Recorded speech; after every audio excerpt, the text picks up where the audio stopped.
Ladies and gentlemen, welcome to tonight's debate. My name is Sophie Lim and I'm the chairman, and Kira Zhang is the timekeeper. This debate will be judged by a panel of 3 adjudicators, who are Mr. Visser, Ms. Lawrence, and Mr. Wood. The topic of this debate is that SpaceX has a worthy goal to develop a colony on Mars. The affirmative team seated to my right is from Concordia College, and the negative team seated to my left is from St. Aloysius College. The speaking time for this debate is 5 minutes, with a double bell at the end of your speaking time. A warning bell will ring once at 4 minutes. A continuous bell will ring 30 seconds after the final bell. Please switch off your mobile phones and other electronic devices.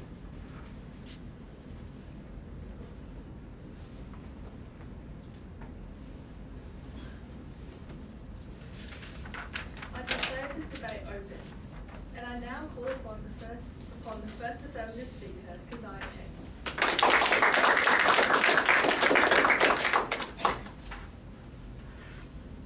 Good evening, Madam Chairman, ladies and gentlemen. The topic for tonight's debate is that SpaceX has a worthy goal to develop a colony on Mars. We define the topic as SpaceX, which is the American aerospace company whose ultimate goal, according to the SpaceX website, is to develop a human colony on Mars. Worthy as deserving of being given attention, and goal as a purpose or something to be achieved. Develop a colony as the plan to establish a self-sustained, large-scale settlement and colony on Mars. And finally, Mars as the 4th planet from the Sun and the closest planet to Earth. We, the affirmative team, strongly believe that this statement is undeniably true. As our first speaker, I will be arguing that Mars is a valuable resource for providing the long-term sustainability of humans, and how a colony on Mars will be a major contributor to research and development of space and technology. Our second speaker will be arguing that SpaceX has all the expertise, technology, and financial means to develop a colony on Mars, which means that the goal is attainable. She will also be arguing that it is a worthy goal because it would increase SpaceX's market leadership. I'll be speaking to you about 2 points tonight. My first point is that SpaceX has a worthy goal to develop a colony on Mars because Mars can provide for the long-term sustainability of humans. The current status of human life on Earth is in a predicament. NASA writes that global temperatures will continue to rise for many decades to come, and that these changes will become irreversible. Global warming is estimated to make certain areas of this Earth, like India, too hot and completely uninhabitable by the year 2500, according to the World Economic Forum. The alarming state of the world urges us to create a crucial backup plan. According to the National Space Society, Mars is the best target for human colonization in our solar system because it has the greatest potential for self-sufficiency, apart from Earth, of course. This is because the soil on Mars contains many essential nutrients required for human agriculture, according to NASA. A day on Mars is also only 40 minutes longer than a day on Earth, allowing humans to easily adapt to the circadian rhythms. As well as this, Earth has a finite amount of resources, but Mars provides a large range of essential resources, including iron, titanium, nickel, aluminium, sulfur, chlorine, and calcium. Mars, given its many benefits, is the most plausible, most worthy alternative to support human sustainability. This is why SpaceX has a worthy goal to develop a colony on Mars. My second point is that SpaceX has a worthy goal to develop a colony on Mars because it would contribute significantly to research and innovation. NASA states that Mars is a rich destination for scientific discovery and technological innovation that will enable humans to travel and explore far from Earth.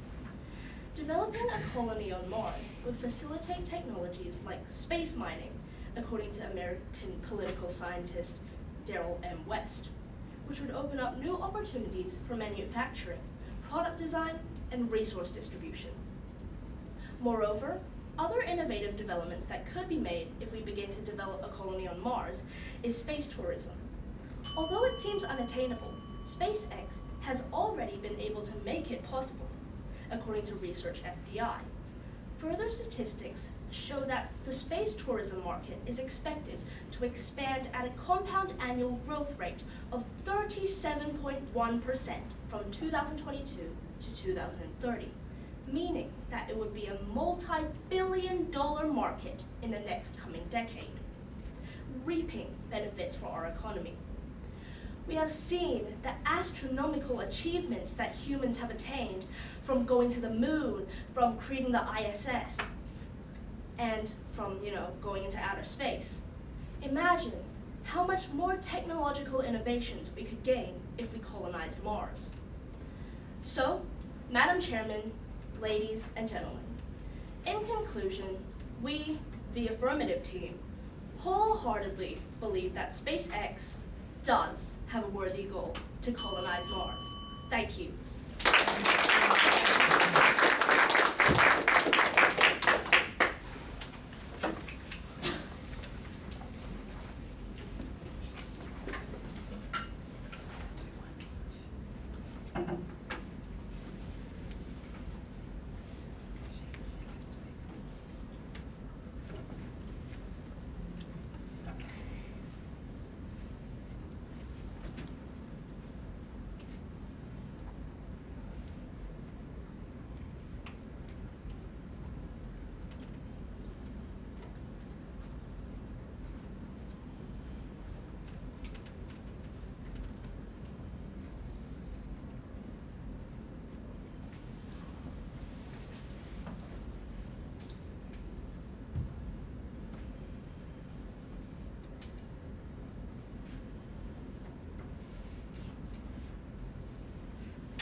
Call upon the first negative speaker, Layla Morales.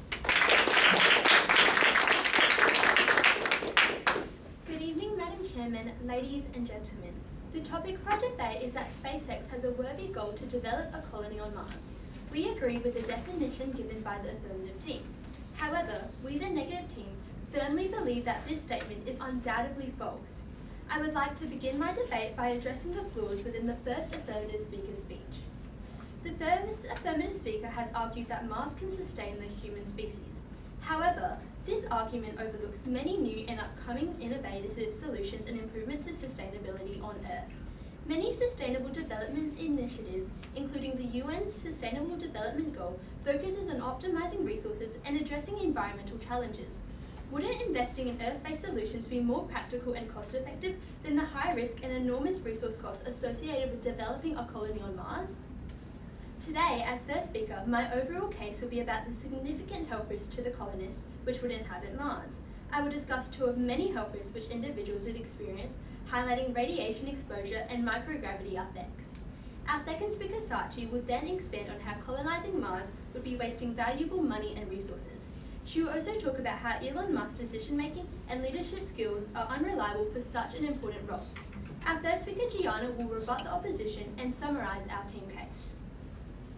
Firstly, colonization on Mars comes with significant health risks for humans due to the planet's unique, unfamiliar, and harsh environment. The main health concern is a result of the increase of radiation exposure. Cosmic rays are particles from outer space which are made by the sun, exploding stars, and black holes. They move extremely fast and are blocked by humans' thick atmosphere, making it harmless to humans. In contrast, the United Kingdom's National Space Centre shares how Mars has an atmosphere over 100 times thinner than Earth's. This provides very little shielding against the powerful rays. Further research by the National Institution of Health highlights how the yearly worldwide average of radiation on Earth is approximately 2.4 millisievers. This compares to Mars, which has an average of 240 to 300 millisievers annually. Furthermore, high doses of radiation impairs functioning tissues and organs, resulting in both short and long-term issues, including nausea and vomiting, hair loss, acute radiation syndrome, radiation burns, multiple types of cancer, genetic mutation, and in severe cases, death. Living on Mars poses a detrimental risk to humans due to the high radiation levels. Now, to my second point. Colonists will also experience microgravity effects like muscle weakening and bone density loss. According to the National Aeronautics and Space Administration, NASA, Mars is only around 38% of Earth's gravity, which would mean that colonists would experience reduced gravitational forces. Research by the Journal of Physiology shows how astronauts could lose about 40% of their muscle strength during the long voyage to Mars.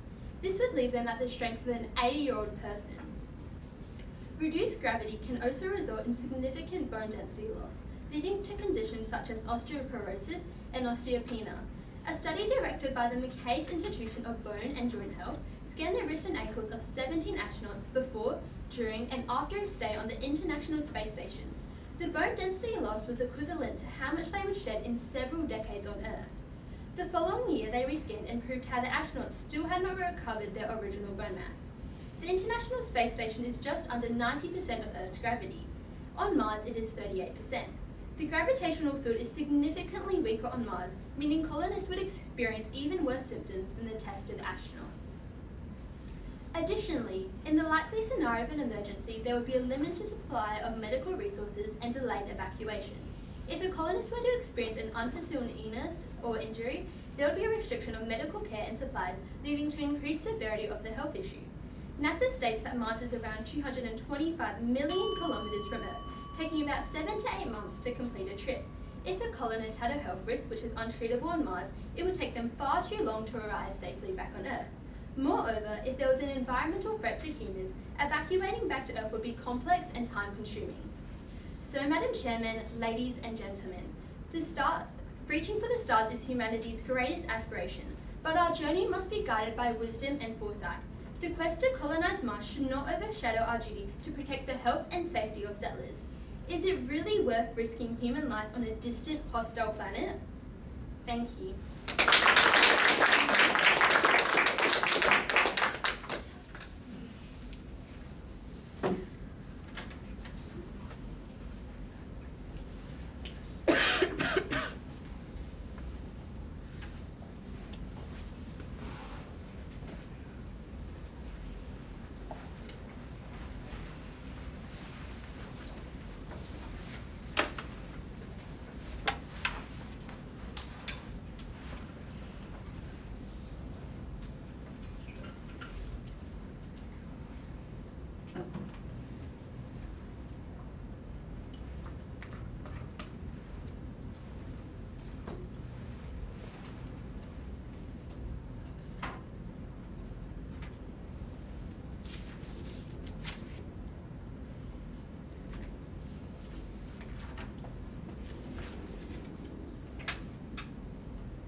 I call upon the second affirmative speaker, Rebecca Lansley.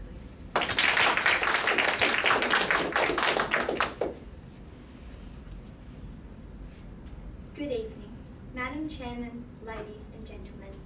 The topic of our debate is that SpaceX has a worthy goal to develop a colony on Mars. We, the affirmative team, absolutely believe that this statement is true. The negative team has tried to argue that Mars is harmful to humans.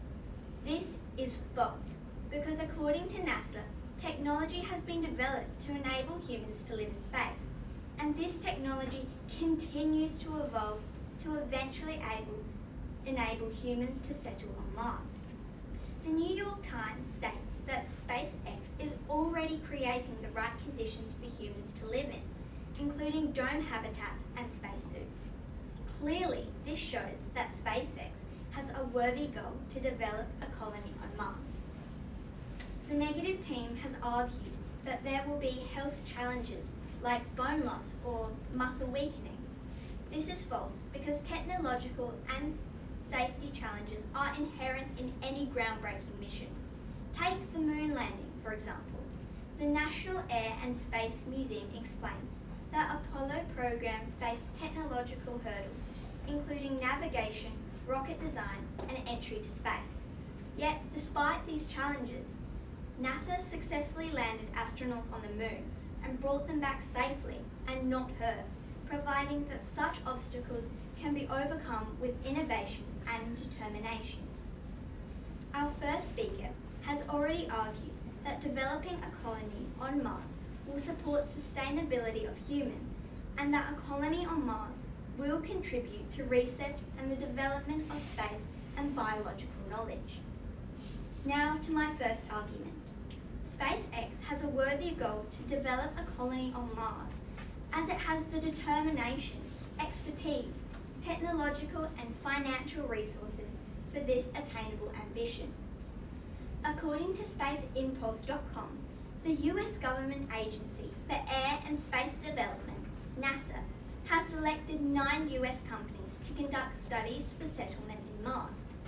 The companies selected are Lockheed Martin, Impulse Space, Firefly Aerospace, United Launch Services, Blue Origin, Astrobotic Technology, Albedo Space Corporation, Redwire Space, and SpaceX. Of these 9 US companies, SpaceX has the earliest delivery by 2029 to land a human mission in Mars.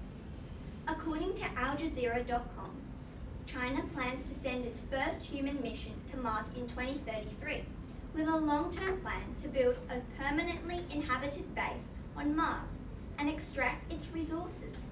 SpaceX's timetable to develop a colony on Mars is 4 years earlier than China, which is why it is a worthy goal. Pivotally, SpaceX has already revolutionized the space industry with proven development in space technology and travel, including the development of Starship spacecraft. The Starship spacecraft is designed specifically for interplanetary travel, including missions to Mars, and has the capacity to carry both cargo and up to 100 human passengers. Crucially, SpaceX has demonstrated its financial strength by securing significant funding from private investments and government contracts, including a multi-billion-dollar agreement with NASA. That is why SpaceX has a worthy goal to develop a colony on Mars.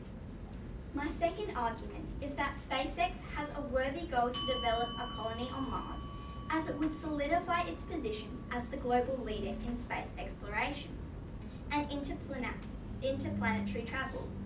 According to investment company Morgan Stanley, the space economy is expected to grow to over $1 trillion, and the company that leads in exploration and infrastructure development will dominate this emerging market. In developing the first colony on Mars, SpaceX will be well ahead of its competitors and will facilitate the US and its allies to claim crucial territory on Mars. This not only benefits SpaceX, but humanity as a whole. That is why SpaceX has a worthy goal to develop a colony on Mars. In conclusion, SpaceX has the determination, expertise, technology, and financial resources to deliver this attainable goal, as well as dominate a projected $1 trillion space market and support the US ambition to secure crucial territory in Mars. That is why we, the affirmative team, absolutely believe that SpaceX has a worthy goal to develop a colony on Mars. Thank you.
welcome the second negative speaker, Sachi Surak.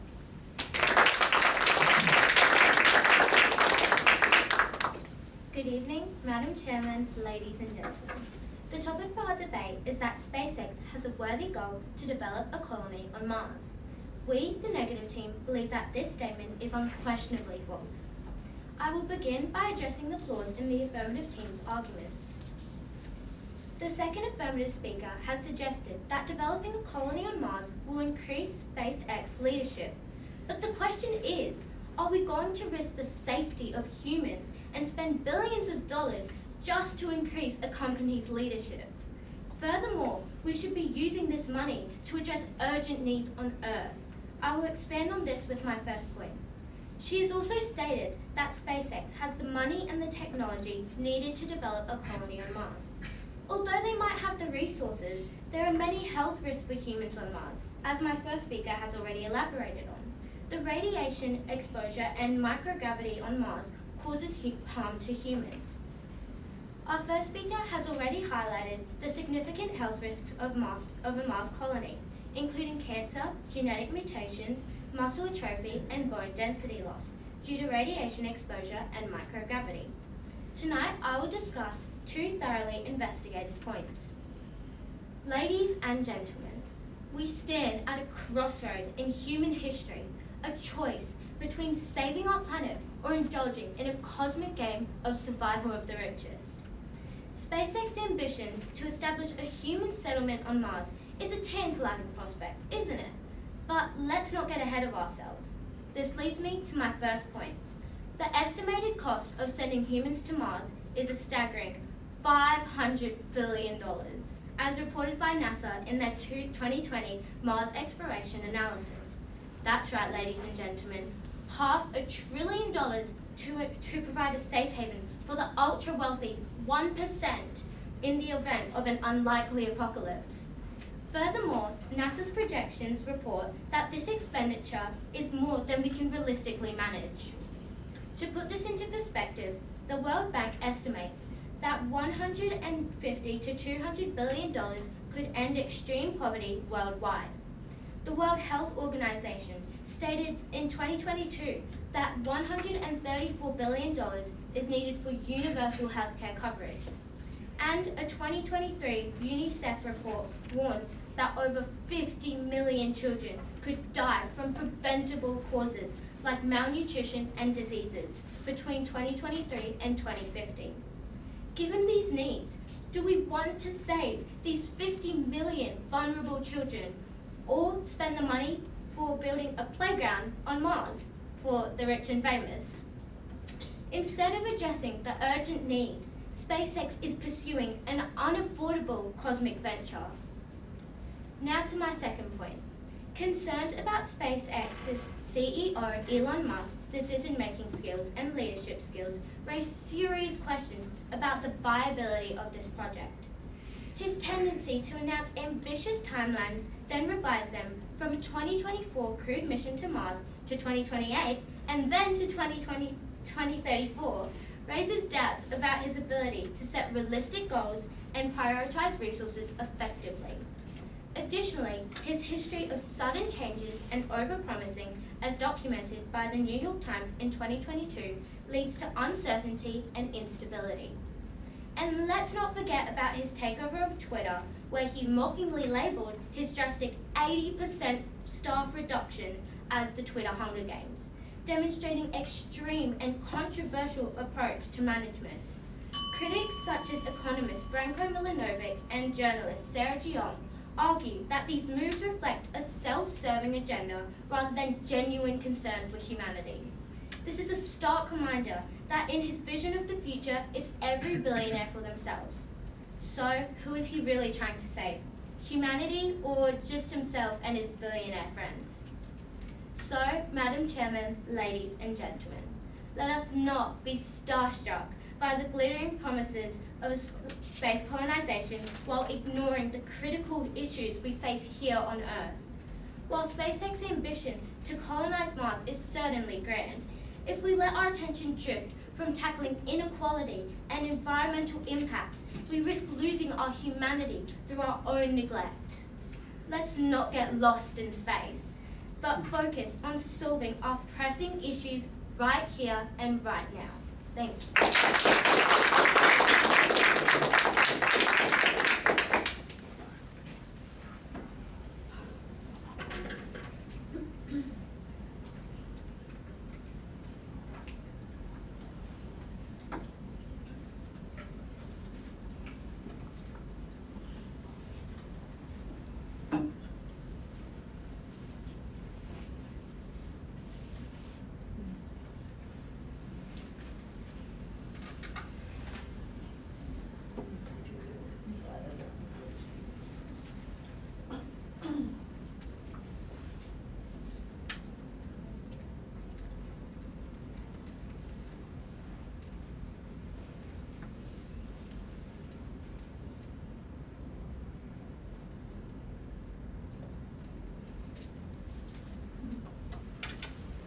I call upon the third affirmative speaker, Adele Chapman.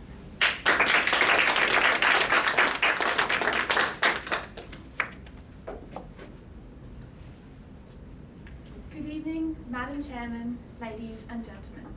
The topic for our debate is that SpaceX has a worthy goal to develop a colony on Mars. We, the affirmative team, undeniably believe that this statement is true. I will begin by rebutting the flaws in the opposition's case. The negative team has argued that there will be health risks for colonists, like bone weakening or radiation poisoning. However, this point overlooks the extensive research that has been done into technology to counteract these negative health risks, as well as technology currently being developed. Also, if space is so unsafe, why do we allow astronauts into space or onto the ISS? The negative team has tried to tell you that the money should be spent on addressing issues here on Earth, like poverty, healthcare, and malnutrition. However, investing in space exploration does not detract from solving Earth's problems, but instead opens up new opportunities and solutions to earthly issues.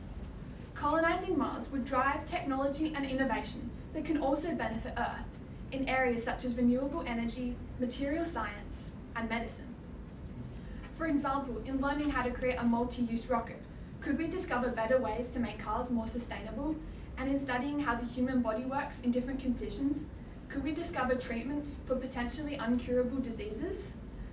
Also, Mars offers the potential for humanity to learn how to live sustainably in harsh environments.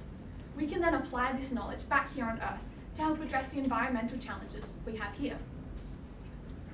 The negative team has argued that Elon Musk is unsuitable for making these decisions.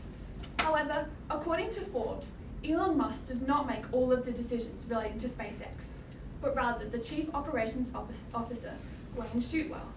In a statement on Glassdoor by a current senior aerospace engineer, they stated that not once had they had an interaction with Elon Musk.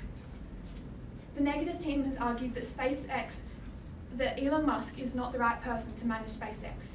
However, this point overlooks the individual and combined passion of thousands of people working with a common vision to see this happen. It's never been just an eccentric billionaire's dream, but that of an entire company, nations, and humanity. Also, as our second speaker has already stated, NASA has contracted 9 companies to develop technology for a colony on Mars. The fact that there are so many companies and government agencies involved shows that this is much more than an eccentric billionaire's dream. This is because so many people are convinced of the benefits of this goal. I will now summarise our team's case. Our first speaker argued that SpaceX's goal to develop a colony on Mars is worthy because Mars could provide long-term sustainability for humanity in light of Earth's environmental and existential risks, such as global warming and nuclear war. She emphasised Mars' potential for self-sufficiency, including its water resources and agricultural potential, and noted how its similar day-night cycle could benefit human health. Additionally, she highlighted how colonising Mars would contribute to research and development in space, including innovations like space mining, oxygen production technology, further supporting SpaceX's mission. Our second speaker correctly argued that SpaceX's goal of developing a Mars colony is justified due to its advanced technology, financial resources, and expertise. She highlighted SpaceX's early mission timelines and technological innovations, such as the Starship aircraft, which would place it ahead of competitors like China. Achieving this milestone would not only establish SpaceX as a global leader in space exploration, but also significantly impact the emerging space economy. She emphasised that SpaceX's ambitious plan to reflect its determination and capability to achieve groundbreaking advancements in an interplanetary travel. So, Madam Chairman, ladies and gentlemen, Mars is not just a dream, it's our next big goal. And this is why we, the affirmative team, firmly believe that SpaceX does have a worthy goal to develop a colony on Mars. Thank you.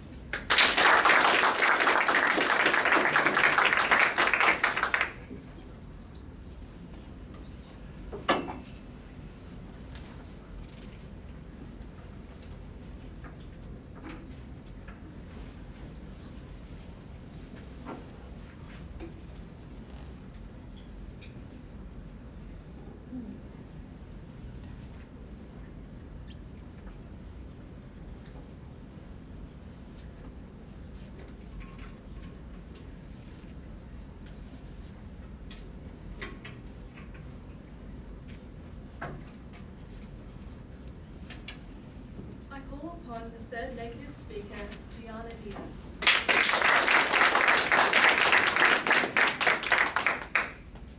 Good afternoon, Madam Chairman, ladies and gentlemen. The topic for this debate is that SpaceX has a worthy goal to develop a colony on Mars.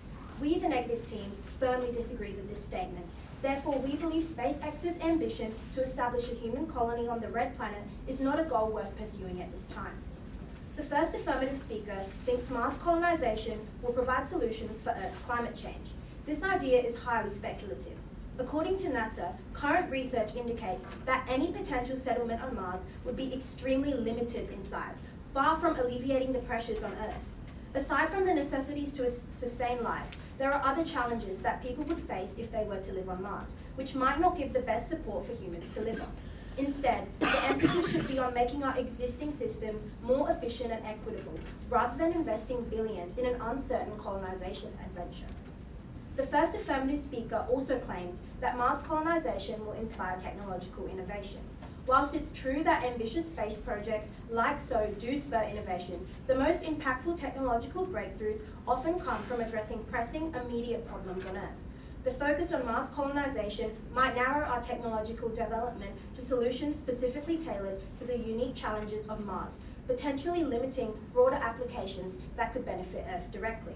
The vast resources required for Mars colonization could be more effectively allocated to projects with more predictable and immediate technological returns, benefiting all of society, making it evident that Mars colonization is not a worthy goal. The first affirmative speaker has also suggested that Mars could provide valuable resources. However, according to a report from the Space Resources Roundtable, developing the technology and infrastructure for mining Mars would involve substantial complexity and expense. Furthermore, a study from the International Space Exploration Coordination Group estimates that the cost of transporting materials from Mars to Earth could exceed $250,000 per kilogram. Additionally, the environmental ramifications of Martian resource extraction are still largely speculative, with many potential risks remaining unassessed. Therefore, the challenges associated with Mars resource extraction are considerable from both economic and environmental perspectives. The second affirmative speaker believes that establishing a colony on Mars is crucial for SpaceX to grow. However, SpaceX can grow through more sustainable and achievable projects. For instance, satellite technology and Earth observation have already provided substantial benefits, such as improved weather forecasting and disaster response. Focusing on such initiatives rather than the speculative and costly endeavour of Mars colonization ensures continued industry growth and practical applications, also benefiting society as a whole. Don't we want what's best for humanity? The second speaker of the affirmative team has also suggested that SpaceX's innovative approach proves its commitment to space exploration. While SpaceX has achieved milestones like reusable rockets, its ambitious goals for Mars colonization face significant challenges. For instance, the Starship project, crucial for Mars missions, has yet to complete a successful test flight. Finally, The third speaker questioned why we let astronauts out into space, so why not let them go to Mars? This statement ignores the research done by NASA before letting them go to Mars. Furthermore, NASA itself quoted that the environment on Mars causes harm to humans. I will now summarise our team's case. Tonight, we, the negative team, argued with several compelling points. Our first speaker outlined how colonising Mars poses serious health risks due to high radiation exposure, which is significantly greater on Earth, potentially causing severe health issues. Additionally, she expanded on how the low gravity on Mars can lead to muscle weakening and bone density loss, exacerbated by the longer journey compared to the International Space Station. Limited medical resources and lengthy evacuation times further compound these risks. Our second speaker highlighted two critical issues. First, the cost of the project could instead address pressing global needs like extreme poverty and healthcare. Secondly, she addressed Elon Musk's erratic decision-making and controversial management style, which raises doubts about the project's true intentions. We must question whether this investment serves humanity or just the wealthy elite. So, Madam Chairman, ladies and gentlemen, to conclude, while SpaceX's ambition to establish a colony on Mars is undeniably bold and visionary, ask yourselves this: is it really the most realistic and practical decision for us currently? As Stephen Hawking once said, space exploration is a privilege, not a right. It's a privilege that must be earned and which should be pursued only when we have addressed our immediate problems and can ensure that the benefits of exploration are distributed fairly among all of humanity. Thank you.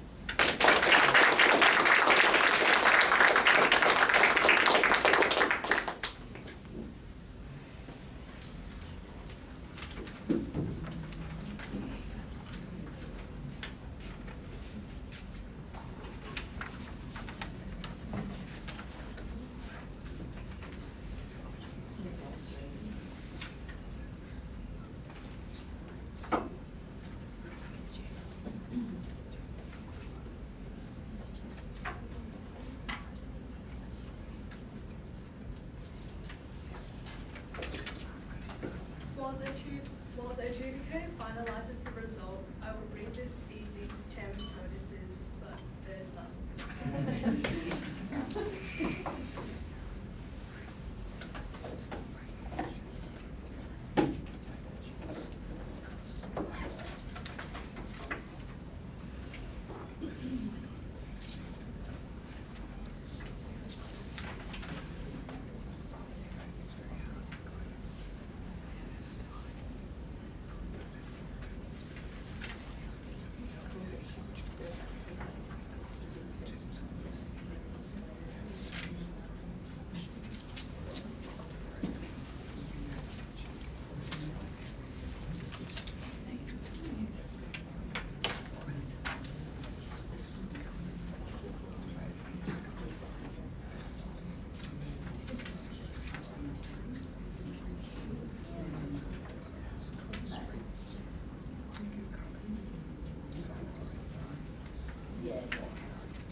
Yeah.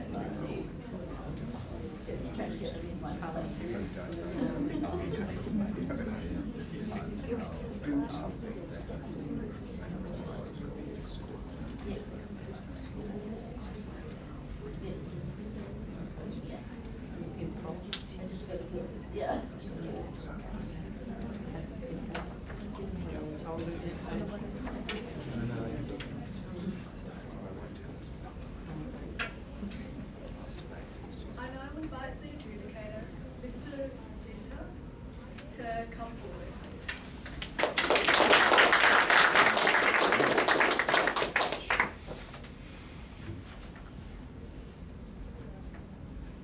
Everyone, this was a fantastic debate with excellent arguments presented on both sides. So I'd just like to congratulate both teams on their efforts here. First, I'd like to give the Speaker of the Night award to the third negative speaker. Congratulations.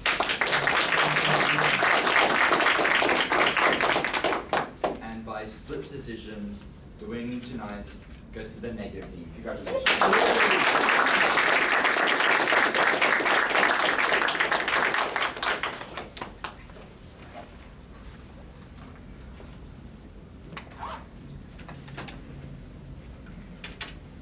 I call upon a member of the runner-up team to give a vote of thanks.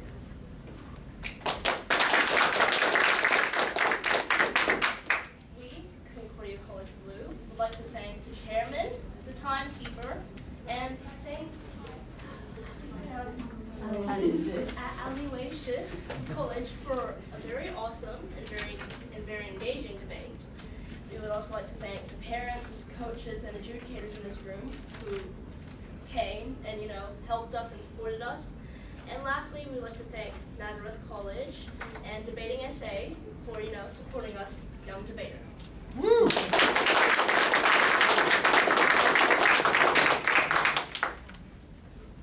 I call upon a member of the winning team to second that vote of thanks. I'd like to thank all the parents for coming out today, the adjudicators for adjudicating us, and the timer and chairperson, and of course a big thank you to Concordia College. You guys did amazing. Thank you so much.